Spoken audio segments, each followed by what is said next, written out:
Okay, so enough of the video viral reactions. Let's get to a more serious topic here. I wanted to get into this. I've seen this last night. I was watching this and I was just baffled. I was like, wow, this is crazy. Kwame Brown was on Tommy Sotomayor's platform in 2020. And they had a good interview, great interview, actually. He spoke about a story involving his baby mother. And I wanted to bring this to the platform because this is actually insane. Let's hear this. Did the same thing. I said, I would tell my daughter, don't get a man like me. Get a man better than me because I know my shortcomings. But it seems women will not tell their sons the thing that'll help them. They won't tell their, my mother never told me, don't get a bitch pregnant because she'll do you like I did your daddy.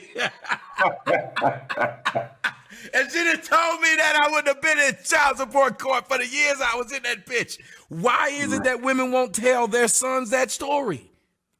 Because they want to. It's like women get validated through their kids. Men don't get validated by being a good dad. You can say I'm a dad, they'll be like, I don't give a fuck. Women say I'm a mother, and that's some type of thing. You know, I have custody of. Well, I don't have custody of my son. The strange thing is, I got my son. I was in Connecticut one day, right? I'm in Hartford, Connecticut. I drove up there. My son mother called me. He got hit with a hammer.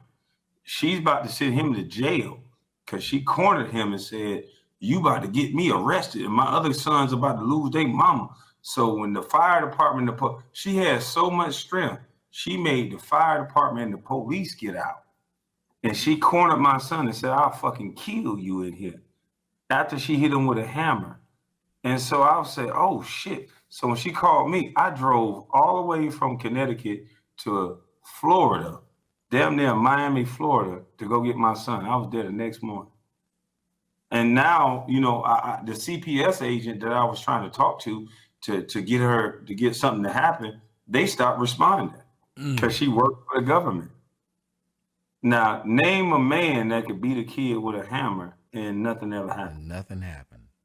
My son go through it right now. He'd be like, man, I don't want to talk to her. He said, put her on the block list. And she'd be like, why won't you keep telling him to do this? I'm like, I'm not telling him to do this. I'm trying to get him to talk to you. But every time he talked to you, you cursing him out, making it seem like it's his fault. You hit him. Mm-hmm. I don't know if you saw the show with my cousin when he was on here talking about how he married this woman. Woman took his house. Woman took half his shit, got his kids. And then he ended up having to wait like 3 years before he could actually get them back. During that 3 years, this woman lost the house, had the kids living in a trailer, had both of them failing school. And like he said, when he got them, they wanted to come. They told the agents, I want to go stay with my dad. But these women are able to get along. He should not have had to wait 3 years of you seeing the fuck shit that they doing. The system is against men. We know why. My question to you is, why won't men stand up and hold on 1 second. Hold on 1 second. Yeah. I'll when you look at something that happens like that, that's complete injustice. And the father in that instance is powerless. Powerless. The son is powerless. I don't even know where to begin to, like, wow. Shit getting out of hand now. Wow. All right, so I had to re-record this. Wasn't satisfied with my take. Shout out to Kwame Brown for sharing this story about his baby mother and his family on the podcast so openly. What we have to take from this is we already know the system is against us. I'm speaking about men in the process of co-parenting. The advantage is all for the woman for various reasons, but we have to understand that. So the major thing that I would take from a story like this is to not have kids with the wrong woman. Notice the red flags. If you notice that a woman has the combative, argumentative, controlling, self-absorbed personality, that traits that come with more masculine women. If you see these red flags, it could end up in situations like this when you have kids with them, especially outside of wedlock, outside of a committed relationship where it ends up being in co-parent, especially if you don't know if they're gold diggers after your money in a situation where they're just trying to get pregnant just to have your kids and control shit and grab you and hold you by the balls pretty much. So So you want to avoid these situations at all times. You want to look for the feminine women that exude all the qualities that you need to raise a family with, regardless of the girl being the sexiest girl in the world with the fattest ass. They have to come with the feminine traits as well. A lot of people are hoodwinked by a cute face and a fat ass, We have been and all of a sudden they're in a situation that's fucked up. Run amok and flat out So you don't want that at all. You don't want that at all, because there's nothing that could help a man in this situation. The only thing that could help a man is, being prepared, not surprised, as in choosing the right woman. Choosing the right woman in this incident would have, helped him immensely. But, it didn't go that way. One of my favorite YouTubers, Keenan Grace, says this phrase, the 5 Ps, also learned it in elementary school, but it is what it is.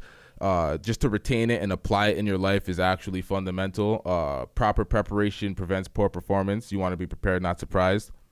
So what you want to do is stay away from or notice the red flags in these masculine, domineering, controlling women that could give you these results, and invest in a feminine one.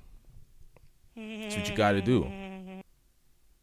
That's just what you got to do. You got to be accountable, because there's nothing going to save you from these situations. Nothing's going to save you. Nothing's going to help you. It's just agony, mental pain, potential pocket pain, and agony. You don't want to deal with that. And then you got to worry about your kids, and it's not healthy for anybody's mental health. So I would not advise that at all. But yeah, if you know these type of things exist, or if you know this message and you understand what happens when you invest in the wrong woman, and you still do because she has a fat ass and a cute face, and you come back, bitching or mad after knowing this, after Kwame, displayed this could happen with the wrong woman, and many others have displayed this can happen moving forward if people don't take heed, and they come back crying to me, and I'm not having that. Not having that, because it's like, these messages are out. You got to be accountable for your own situations at some point. And if you don't want to handle the heat of these masculine women, consider investing in a feminine one. It's just that simple. I stole that whole spiel. I stole that whole drip from Keenan Grace. Shout out to Keenan Grace, one of my favorite YouTubers. Shout out to him. Let's get back into that. This is my problem